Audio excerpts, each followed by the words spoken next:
Good evening. Hope that it's a good evening. I am still fighting a little bit of a cold here, so if I sound a little strange, it's because I'm strange. So it's a lot of fun that way, right? So we'll see what happens. I want to just make a couple of little things I want to mention to you. We're going to finish up the positive inventory series tonight. And then next week, we'll be starting this series on grief, loss, and separation for 4 weeks. I'll be doing 3 of those talks, and then Pat Opes, who's our grief counselor, will be doing the last one at the end. But you're going to be with her, right, Vince? What? You're going to be with her doing part of it. I'll be here, yeah, no problem. Okay, and then the other thing I want to mention too is that if you're not on our email mailing list, okay, please, all you got to do is go to the website and we can get you on it, okay, if you're interested. Okay, because we send emails out every week about the lectures and stuff that's going on. Okay, all right. I want to start off tonight. I picked a reading from The Language of Letting Go, the daily meditation book for codependency. And I picked a reading from May 2nd. That's wishful thinking, of course, wish it was May. Anyway, our higher power. In recovery, we live life one day at a time. An idea requiring an enormous amount of faith. We refuse to look back unless healing from the past is part of our day's work. We look ahead only to make plans. We focus just on these days' activity, living it to the best of our ability. We surrender to God's will. We stop trying to control, and we settle for a life that is manageable. We trust our higher power's will for us, that is good, generous, and with direction. Some of recovery is accepting powerlessness. An important part of recovery is claiming the power to take care of ourselves. We never be called upon to do anything that we won't be empowered to do. Today, I can call upon an energizing power source to help me. That power is God. I will ask for what I need. I wanted to read that because what I want to do in this series to kind of finish it up tonight is I want to backtrack just a little bit and kind of do kind of a summary of what we've done so far, and then get into the last things we'll work on tonight. We started the series quite a number of weeks ago. We talked about asking some very powerful questions. And those questions are part of who we are as people. And I really believe that to do a real good positive inventory, we have to be able to look at those questions and spend some time answering them. The first one was, who am I? I think that we know who we are externally, but who am I on the inside? That was a hard one for me. I know that because when I was in the hospital, a doctor told me I was empty on the inside, but I knew what I was on the outside.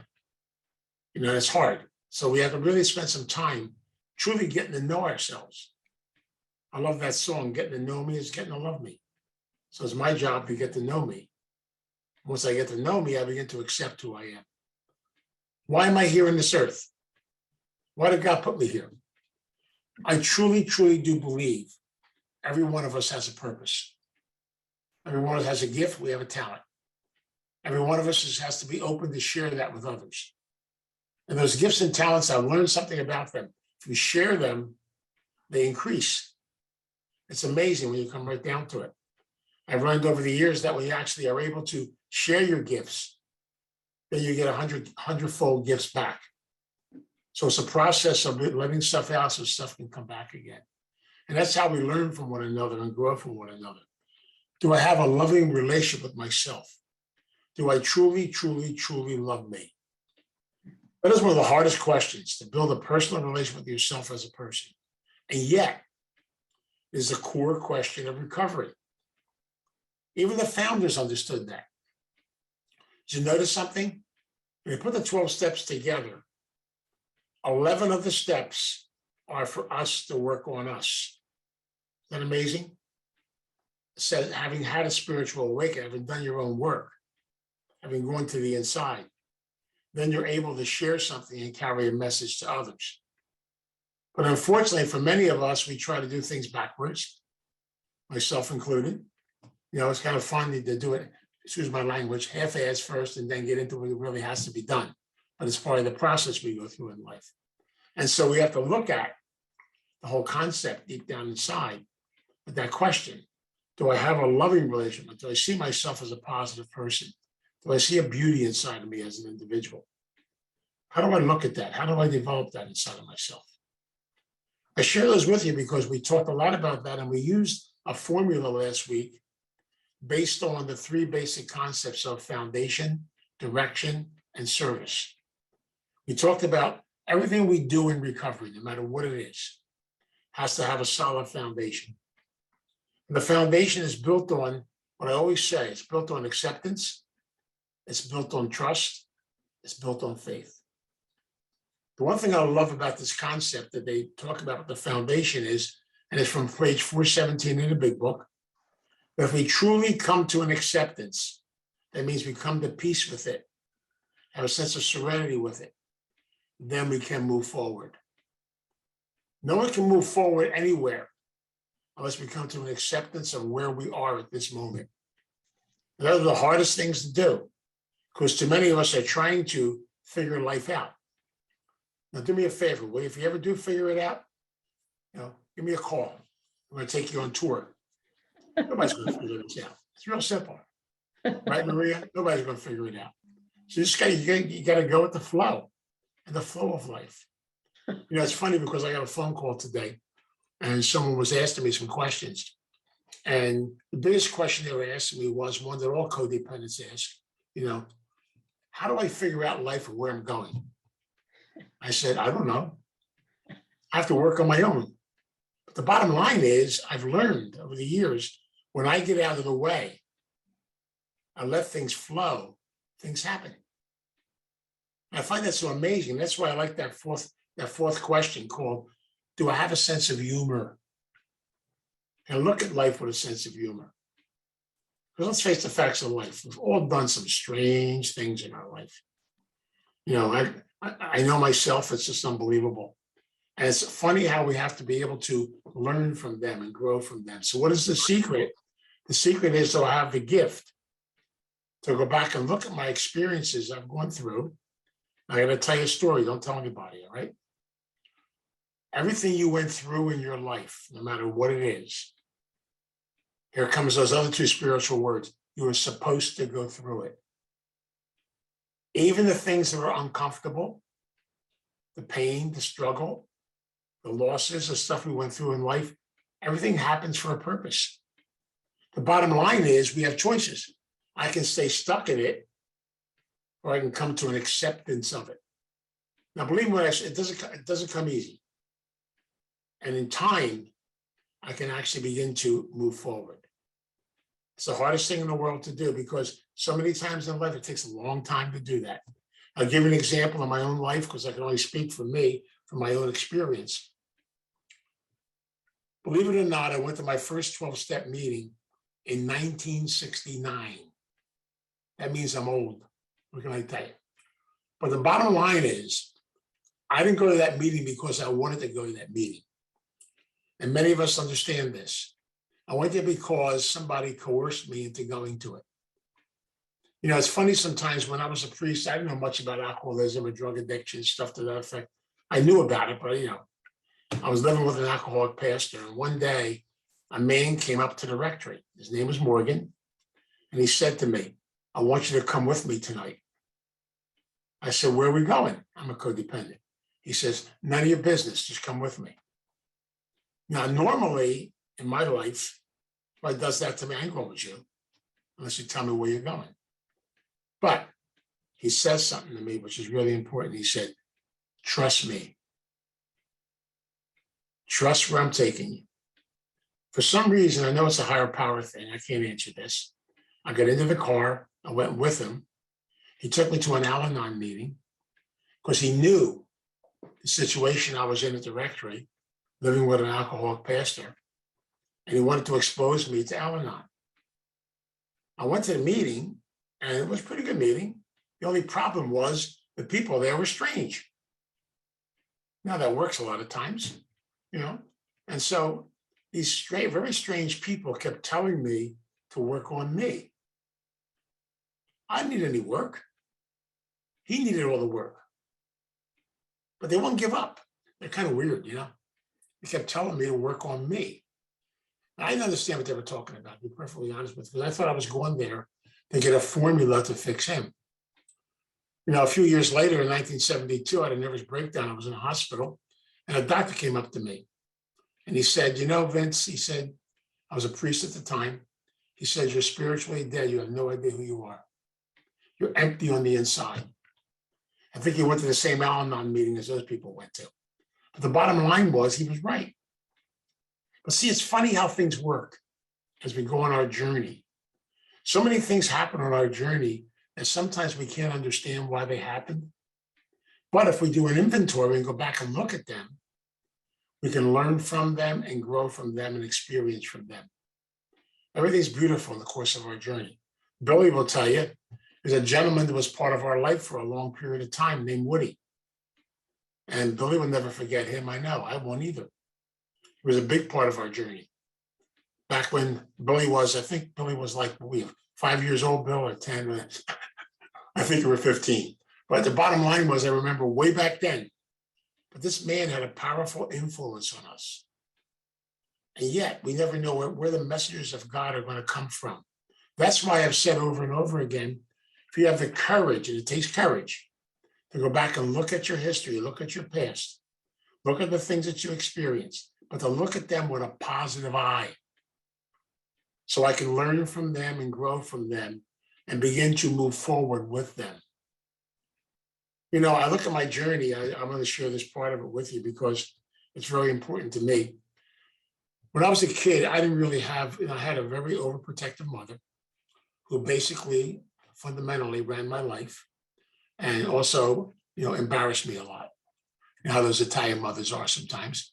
But anyway, when I was 14 years old, she recommended I go to the seminary. Now, I don't know if you understand what an Italian recommendation is. It means I'm going, real simple. But the bottom line is, I look back on that today, I was angry. I didn't want to go. I wanted to be a normal teenager. I look back on that today and I say, thank you. Because two things happened as a result of me going there. First of all, I didn't have to be with my mom anymore. They began the process of me being on my own. I was naive, and so therefore I really had to get help from other people. So I learned something by making that move and going away at 14, that I finally had to ask that powerful word, how to ask for help. It's not easy, believe me. I had to ask for help from my peers. But while I was there, I also was able to develop some of my talents and my gifts. You see, I was never really a good student. In fact, all through college, graduate school, and everything else, I was happy to get a C. C to me was a double A. That was not a problem at all. Because I was one of these individuals that kind of did what you had to do to get by. I got by. But the things I really enjoyed were the things I got involved in that taught me much about life. I joined the stage crew. I was involved with plays. I got involved in all types of things. And later on, I learned that from way back when Billy was in CYO, and he was in a play with me. So I learned so many things in many directions. I began to see my talents and my gifts dealing with the stage and things of that effect. I really enjoyed it. I also began to run basketball leagues, referee basketball games, and learn different things. I had a lot of fun while I was in that seminary. It was almost like I was free to have a life. Even though it wasn't a life maybe I thought I should have, but it was a life. There was a freedom to it. But the interesting thing about this process is when you go back and look at your history, sometimes you look at it negatively. Why did I go away when I was 14 years old? Or maybe it was because I was supposed to. Now here's the two spiritual words again. Things happen because they're supposed to happen. And somehow, some way, they are our teachable moments. Are they hard to face? Yes. Especially if you're going through a loss, you're going through different situations in life. It's not easy, believe me. But everything we go through, if we struggle through it and work for it, will make things better. I've learned, I share with everybody I always work with, if you actually invest in who you are as a person, you go back and do an inventory of your life, You realize the fact that all those things you did were powerful, powerful, teachable moments. Even though when you did them, you would even be labeled as crazy. It's totally amazing. I remember working with a lady, and I love this lady. She's very special. Well, I did her fifth step with her, and she went through a lot of hell, man. I'm telling you. Personally, I don't know how she survived. But on the other side, her and I had a long talk, and she said, Vince, I'm glad I went through hell. It got me to my recovery. I had to go through it, though. If you had told me this 15 years ago, which is what we're talking about now, I would have told you were full of you-know-what. I would have listened to the words you said. And that's why I've learned over the years that when you make decisions in your life, you make changes. You don't know why you make them sometimes, but you make them. You got to take risks. You got to move forward. You got to grow. It's all part of the process we go through in life.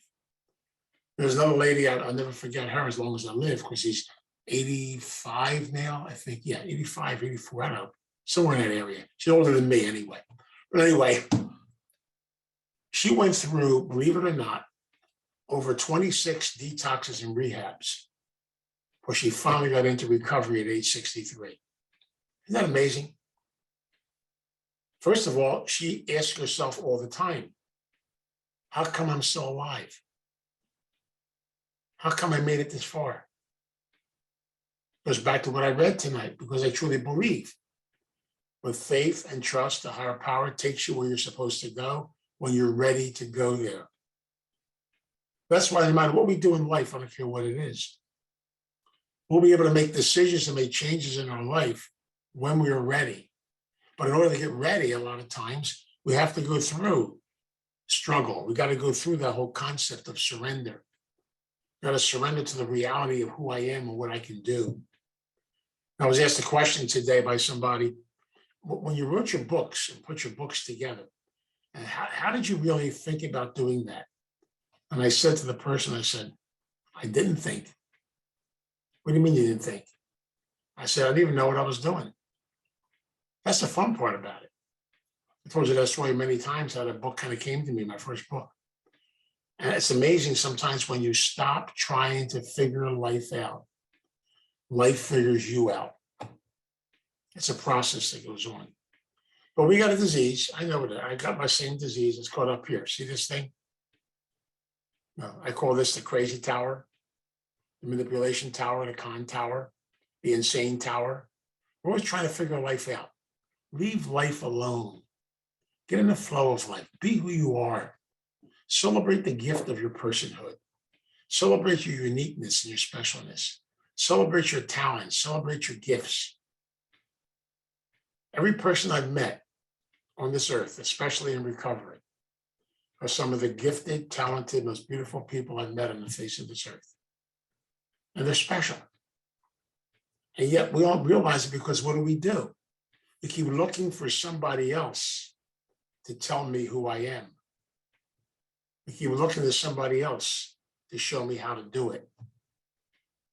And you can look all you want, but the bottom line is, it's got to work in here. It's got to be connected in here. Because you're not going to get the answers on the outside. They're going to come on the inside. You need help and guidance from people, yes. But the bottom line is, I have to learn the importance of opening up my heart, developing an open mind, be open to new things and new directions. And I told you the story 85 times. I'll tell you another time, because a few people are new here. But when I started Starting Point, I did not know what the hell I was doing. I had no idea at all what I was doing. The guy gave me a key, gave me a house, told me to start it. And don't ask me why I did it. First of all, I thought he was nuts, to be honest with you. But I took the key anyway, because that's how I am. I got to go down here and find out what this key is too. It was to an old dilapidated house. What could I tell you? Boarded up. I didn't even need the key. I needed to get the boards off the damn door. But there was no key. But the bottom line was, that whole thing started on faith. It started on trust. It started on getting help from people in the South Philadelphia group in different places. We all helped put that together. It was like a big family type thing. Almost reminded me of people that when they build a home or they put something up in the Amish country. I get a kick out of it all the time. Same thing. It was like a community event. And all of a sudden it came together. Things began to happen. Things were connected here and there. Who knows? It's a God thing as far as I'm concerned.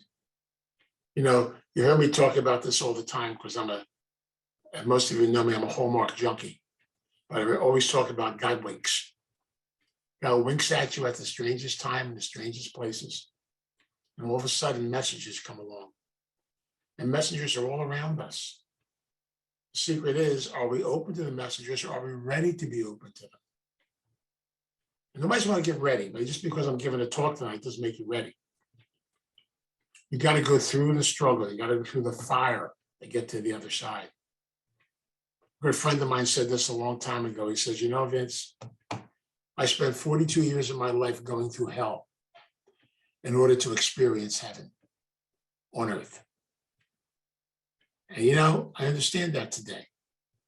When I look back on many things I did in the course of my journey in life, when I wrote that book on my spiritual journey, and it's just amazing how I survived half of them.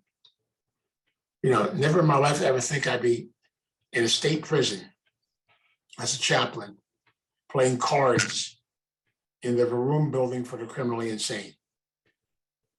Now, if you had told me I was going to be doing that, I would think you were crazy. Having cards with guys who committed 16, 17 murders, you know, and he said they taught me how to play cards anyway. It was fun. But the bottom line was, it's amazing sometimes as you experience these things in your life, you begin to realize, oh my God, there's so many different types of people out there, different situations, different things to experience. And that's why it's so, so, so important that you actually take the time to look within your own self and see the beauty in you. That's why I said over and over again, we're here for a purpose. We're connected. I have to be able to acknowledge who I am, acknowledge why I'm here. God sent us together in this room tonight for a purpose. You know, I met Howie for a purpose. It's totally amazing. You come right down to it. The bottom line was we all connect in little ways here, there, and everywhere else. Ben knows that.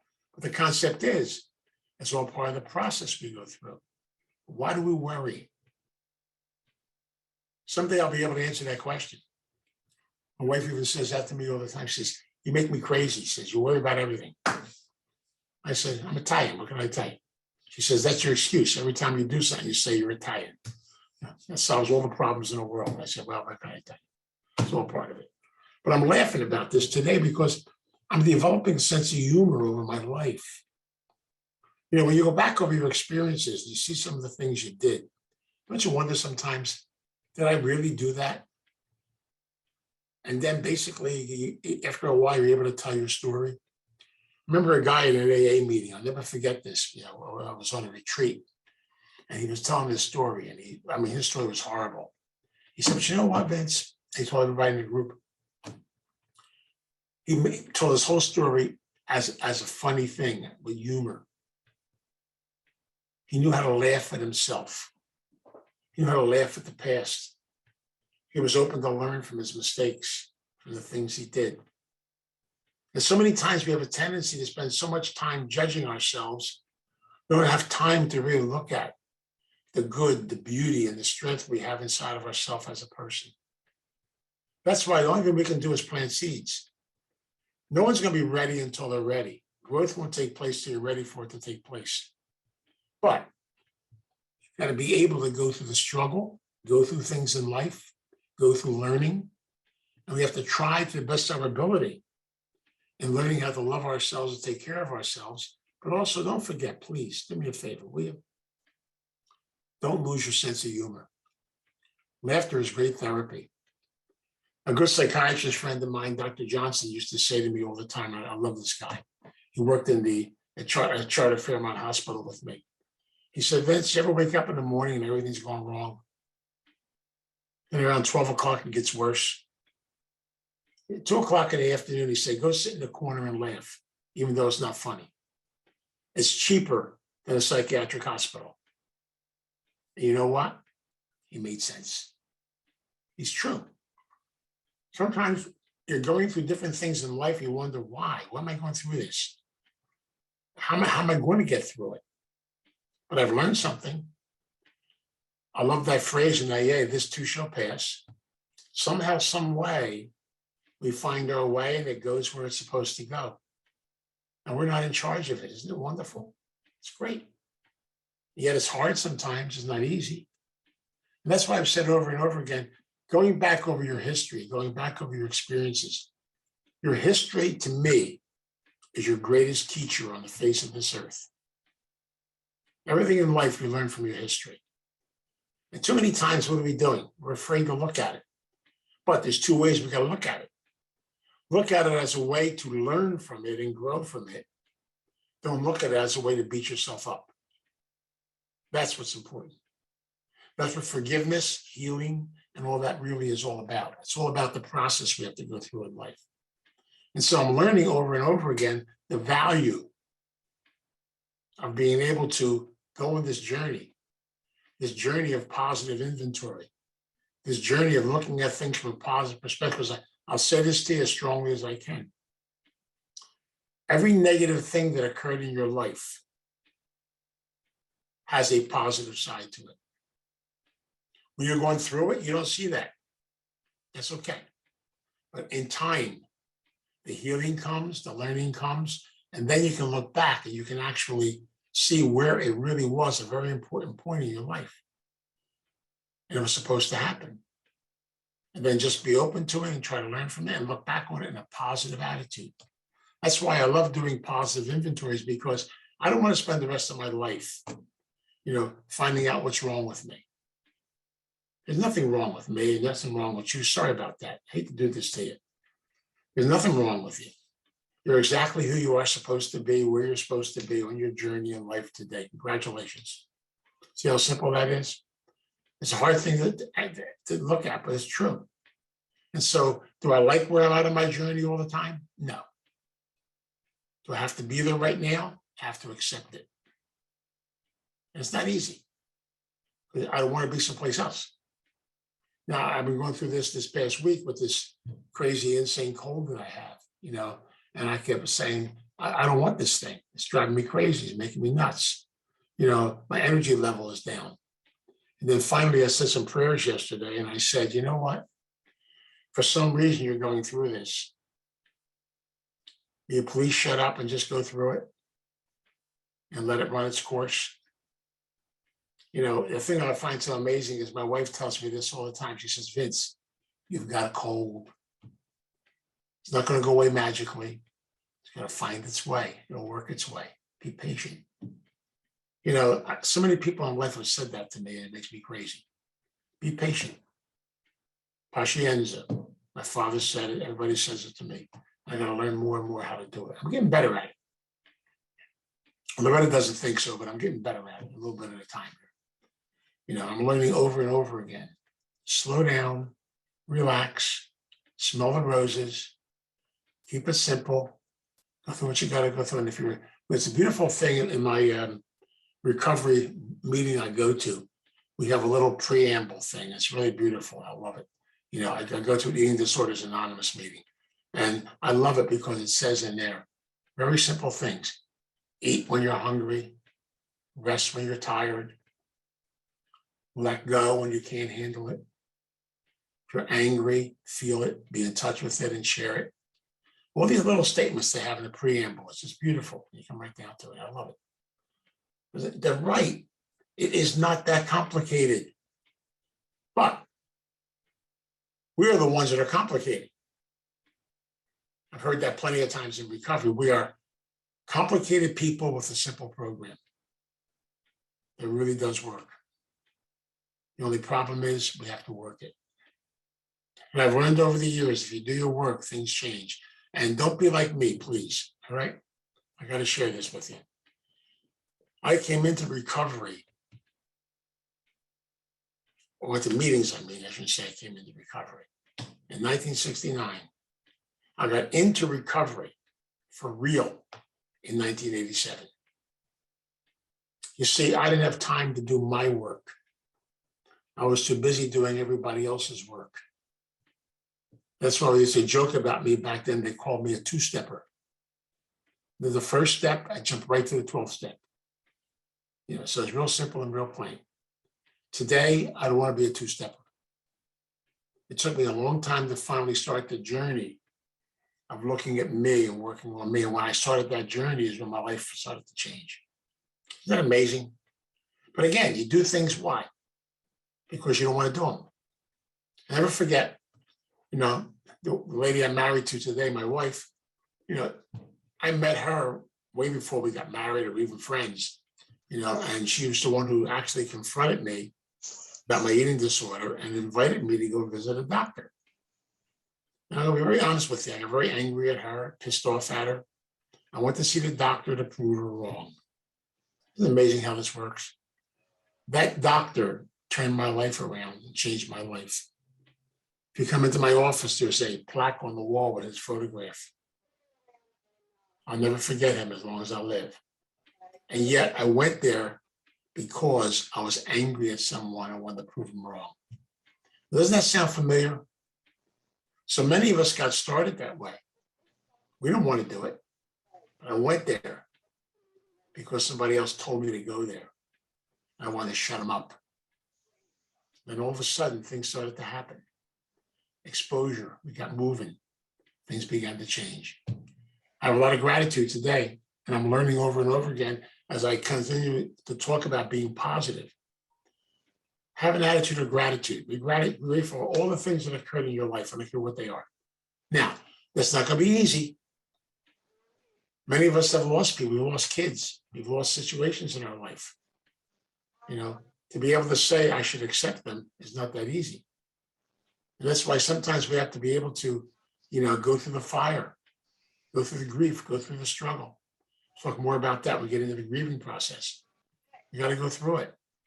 That's why acceptance is the last stage of grieving, not the first. It takes time. Everything worthwhile in life takes time.